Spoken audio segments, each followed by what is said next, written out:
मध्य प्रदेश की शासकीय आईटीआईज में एडमिशन की प्रक्रिया प्रारंभ हो चुकी है। इस बार प्रवेश प्रक्रिया में कुछ महत्वपूर्ण परिवर्तन किए गए हैं। जैसे कि पिछली बार तक आईटीआई में एडमिशन लेने के लिए आपको एमपी ऑनलाइन पोर्टल से रजिस्ट्रेशन करना होता था, किंतु इस बार कौशल विकास विभाग के ऑफिशियल पोर्टल dsd.mp.gov.in पर जाकर आपको रजिस्ट्रेशन करवाना है। इसी प्रकार से कई और महत्वपूर्ण परिवर्तन हैं जिनको जान लेना आपके लिए आवश्यक है। तो चलिए शुरू करते हैं। सबसे पहले हम प्रवेश प्रक्रिया के लिए निर्धारित समय सारणी के विषय में जान लेते हैं।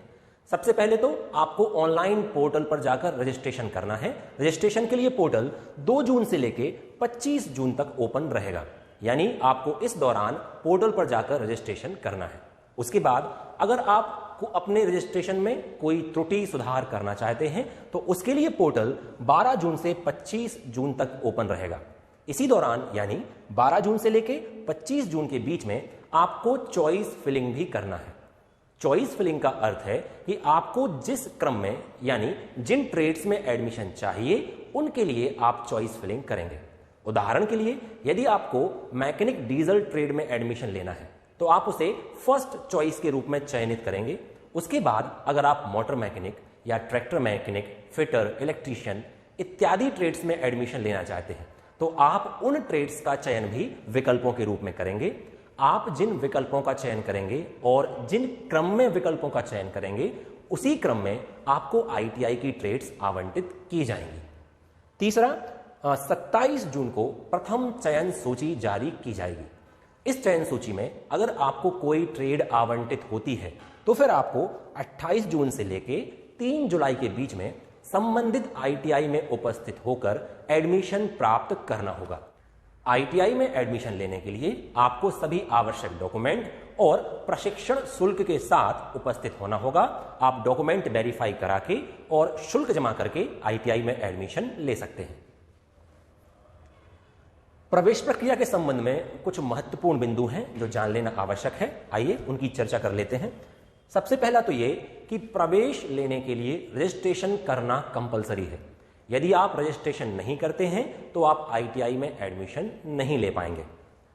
दूसरा, आप 100 विकल्पों का चयन कर सकते हैं, यानी 100 ट्रेड्स के लिए आप चॉइस फिलिंग कर सकते हैं।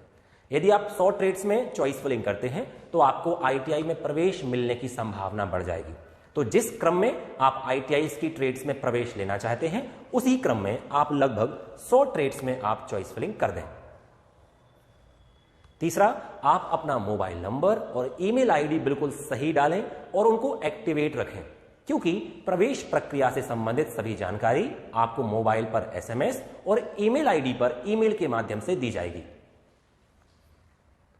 आपको पोर्टल पर रजिस्ट्रेशन करते समय 65 रुपीज पे करने होंगे, जिसमें से 10 रुपए रजिस्ट्रेशन के लिए और 50 रुपए चॉइस फिलिंग के लिए आपको पे करने हैं। इसके अलावा यदि आप त्रुटि सुधार करते हैं तो आपको 8.5 रुपए पे करने होंगे, और अगर आप अपनी चॉइस फिलिंग को चेंज करना चाहते हैं, नई चॉइस फिलिंग करना चाहते हैं, तो फिर से आपको नई चॉइस फिलिंग के लिए भी 50 रुपए पोर्टल शुल्क देना होगा। मेरिट सूची 10वीं कक्षा के प्राप्त अंकों के आधार पर जारी की जाएगी।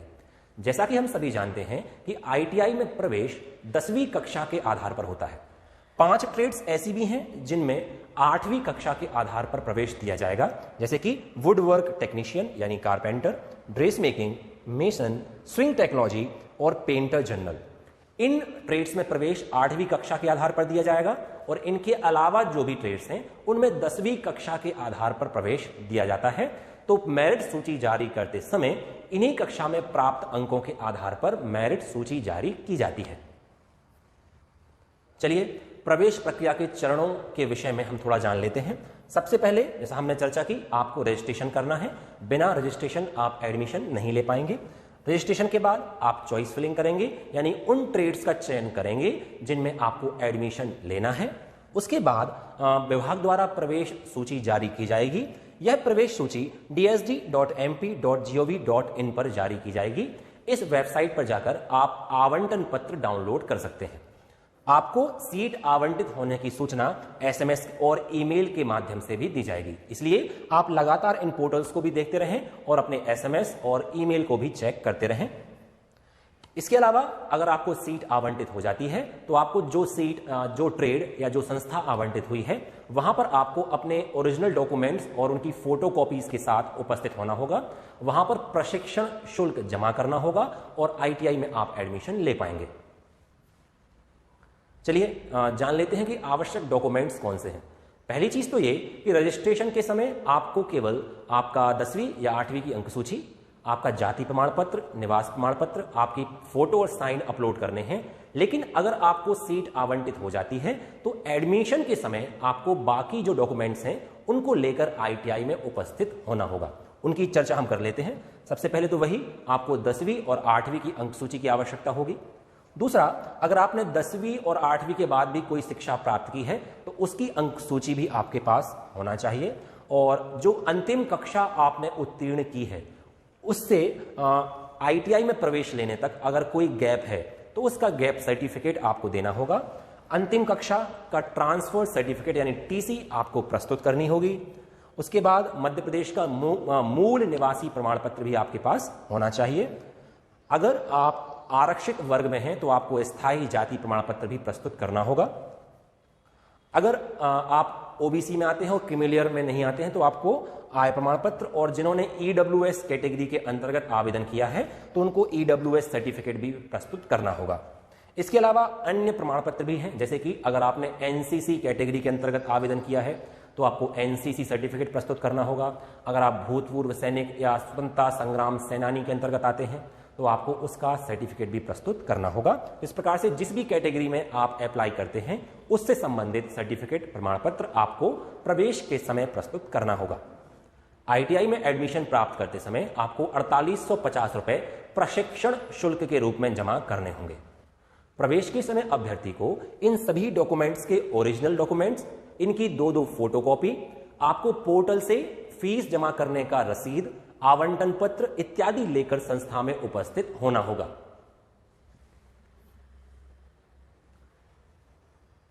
प्रवेश और चॉइस फिलिंग से संबंधित कुछ महत्वपूर्ण जानकारी है जो हम लोग जान लेते हैं। पहला तो ये कि अगर आपने चॉइस फिलिंग की है और फर्स्ट नंबर पर आपने जो चॉइस भरी थी, फॉर एग्जाम्पल आपने फर्स्ट नंबर पर फिटर ट्रेड का चयन किया था और आपको फिटर ट्रेड ही मिल जाती है, यानी आपको आपकी फर्स्ट चॉइस मिल जाती है, तो आपको उस ट्रेड में एडमिशन कंपलसरी लेना होगा। यदि आप उसमें प्रवेश नहीं लेते हैं तो आप आगे की प्रवेश प्रक्रिया के लिए बाहर हो जाएंगे। अब यदि आपको आपका प्रथम विकल्प फर्स्ट चॉइस आवंटित नहीं होती है, मान लीजिए फर्स्ट पे आपने इलेक्ट्रीशियन भरा हुआ था और इलेक्ट्रीशियन के अलावा सेकेंड, थर्ड या फोर्थ चॉइस में आपको एडमिशन मिला है, तो आप मुख्यतः 3 काम कर सकते हैं। पहला काम तो ये कि आपको जो विकल्प आवंटित हुआ है उसमें आप एडमिशन ले लें और अपग्रेडेशन के विकल्प का चुनाव करें। आवंटन पत्र डाउनलोड करते समय या फिर प्रवेश लेते समय आपको एक विकल्प का चुनाव करने का अवसर मिलेगा कि क्या आप इस चॉइस को अपग्रेड करना चाहते हैं, तो आप प्रवेश लेकर और अपग्रेडेशन का चुनाव कर सकते हैं। दूसरा ये कि आपको जो आवंटित हुई है सीट उस पर आप प्रवेश ना लें और आप अपग्रेडेशन विकल्प का चुनाव कर लें, तो आपको जो सीट अभी आवंटित हुई है आप उसमें एडमिशन नहीं लेंगे और आगे जो आपने विकल्प चयन किए थे उनके लिए आप अपग्रेडेशन का चुनाव कर लेंगे। लेकिन इसमें एक विशेष बात आपको याद रखनी है कि अगर आप लगातार 2 बार या 2 बार आप आवंटित विकल्प में एडमिशन नहीं लेते हैं तब भी आप प्रवेश प्रक्रिया से बाहर हो जाएंगे। और तीसरा तरीका यह है कि जो आवंटित सीट हुई है उस पर आप प्रवेश ले लें और किसी भी अपग्रेडेशन विकल्प का चुनाव ना करें, यानी आपको जो सीट आवंटित हो गई है आप उससे संतुष्ट हैं। यदि आप प्रथम मेरिट सूची जारी होने पर अपग्रेडेशन विकल्प का चुनाव कर लेते हैं और द्वितीय मेरिट सूची में आपको कोई सीट आवंटित हो जाती है तो फिर आप निम्नानुसार कार्यवाही कर सकते हैं। पहला कि आपको जो नई ट्रेड आवंटित हुई है आप उसमें एडमिशन अगर ले लेते हैं तो आपका पिछला एडमिशन खुद ब खुद निरस्त हो जाएगा और आपने जो नई ट्रेड में यानी नए विकल्प में एडमिशन लिया है वो लागू माना जाएगा। दूसरा, यदि आप अपग्रेडेड विकल्प में एडमिशन नहीं लेते हैं तो आपका पिछला एडमिशन यथावत बना रहेगा। अभी हम पोर्टल पे जो हमें कैसे रजिस्ट्रेशन करना है उसके विषय में हम थोड़ा चर्चा करेंगे, लेकिन एक महत्वपूर्ण बात है कि अगर आपको प्रथम मेरिट सूची में सीट आवंटित हो जाती है तो मेरे अनुसार आपको एडमिशन ले लेना चाहिए, क्योंकि यदि आप अपग्रेडेड विकल्प का चुनाव करते भी हैं तब भी वो विकल्प तब अपग्रेड होगा जब द्वितीय मेरिट सूची जारी होगी, यानी आईटीआई में यदि सीट्स खाली बचेंगी। उदाहरण के लिए अगर आपने पहले राउंड में एडमिशन नहीं लिया और आईटीआई की सारी सीट्स भर गई तो आपको सेकेंड ऑप्शन नहीं मिलेगा। इसलिए मेरी सलाह यह है कि आप जो सीट आवंटित हो रही है उसमें कम से कम एडमिशन ले लें, और अगर आप चाहते हैं कि आपको उसको चेंज करना है तो आप अपग्रेडेशन विकल्प का चुनाव कर लें। ठीक है, चलिए चलते हैं और हम देख लेते हैं पोर्टल पर कैसे आपको रजिस्ट्रेशन करना है। सबसे पहले तो आपको dsd.mp.gov.in पोर्टल पर जाना है। इस पोर्टल पर जाने के बाद आपको यहां एक प्रवेश करके टैब नजर आएगा। इस प्रवेश टैब पे आप क्लिक करेंगे तो आपको 3 प्रकार की जानकारियां यहां पर मिलेंगी। ये प्रवेश 2023 सीटों की जानकारी और प्रवेश रजिस्ट्रेशन 2023। आपको इस तीसरे टैब यानी प्रवेश रजिस्ट्रेशन 2023 पर क्लिक करना है। जब आप इस पर क्लिक करेंगे तो कुछ इस प्रकार से पेज ओपन हो जाएगा। यहां पर आपको कैंडिडेट रजिस्टर हियर पर क्लिक करना है। जब आप इस पर क्लिक करेंगे तो इस प्रकार से एक फॉर्म ओपन हो जाएगा जिसमें आपको अपनी जानकारी, नाम, पिता का नाम, माता का नाम, डेट ऑफ बर्थ इत्यादि भर के लास्ट में सबमिट पर क्लिक कर देना है। सबमिट पर क्लिक करने के बाद आपको इस तरह से एक मैसेज आएगा कि कंफर्म यानी पुष्टि करें। यहां पर आपको आपका रजिस्ट्रेशन नंबर और पासवर्ड भी दिखाया जाएगा। ये रजिस्ट्रेशन नंबर और पासवर्ड आपको एसएमएस के माध्यम से आपके मोबाइल पर भी मिल जाएगा, और आप चाहें तो यहां से स्क्रीनशॉट ले सकते हैं या इसको लिखकर भी सेव कर सकते हैं। उसके बाद आपको कंप्लीट रजिस्ट्रेशन टैब दिखाया जाएगा। यहां पर आपको क्लिक करना है तो एक और फॉर्म ओपन होगा जहां पर आपको अन्य जानकारियां भरनी है, जैसे कि आप मध्य प्रदेश के मूल निवासी हैं या नहीं हैं, आप किस क्लास के आधार पर एडमिशन लेना चाहते हैं, समग्र आईडी, मोबाइल नंबर इत्यादि जानकारियां आपको जो है इस पोर्टल पर भरनी होगी। इसके बाद आप लास्ट में सबमिट टू सेव टैब पर क्लिक करेंगे। क्लिक करने के बाद आपसे पूछा जाएगा कि आप सेव करना चाहते हैं। आप जैसे यस पर क्लिक करेंगे आप नेक्स्ट टैब पर पहुंच जाएंगे और यहां पर आपको शो होगा एजुकेशनल क्वालिफिकेशन। इस टैब पर जाकर आपके जो एजुकेशनल क्वालिफिकेशन है यानी 8th 10th उसके बाद भी अगर आपने कुछ किया हुआ है वो सारी जानकारियां आपको यहां पर भरनी होगी, और उसके बाद सेव पर क्लिक करना होगा।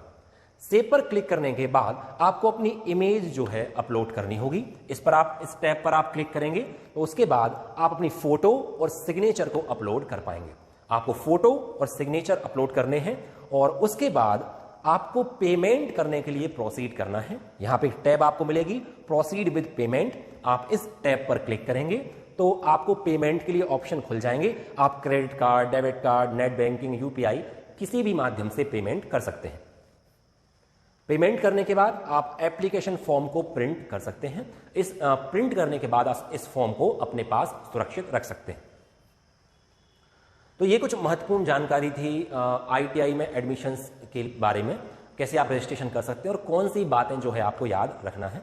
यहाँ पर पोर्टल पर ही कुछ नंबर्स दिए हुए हैं। आपको कोई क्वेरी होती है तो आप इन नंबर्स पर कॉल करके अपनी क्वेरी को सॉल्व कर सकते हैं। इस वीडियो की डिस्क्रिप्शन में मैं कुछ महत्वपूर्ण पीडीएफ फाइल्स भी आपको दे दूंगा, कुछ महत्वपूर्ण लिंक आप दे दूंगा। उन लिंक पर जाके आप सीधे रजिस्ट्रेशन कर सकते हैं और इस एडमिशन प्रक्रिया के विषय में जो महत्वपूर्ण जानकारी है आप वो प्राप्त कर सकते हैं। आशा करता हूं आपको आज का वीडियो जरूर पसंद आया होगा, तो आप अपने सभी साथियों तक इस वीडियो को जरूर पहुंचाएं ताकि यह जानकारी उनको भी मिल सके। मिलते हैं अगले वीडियो में।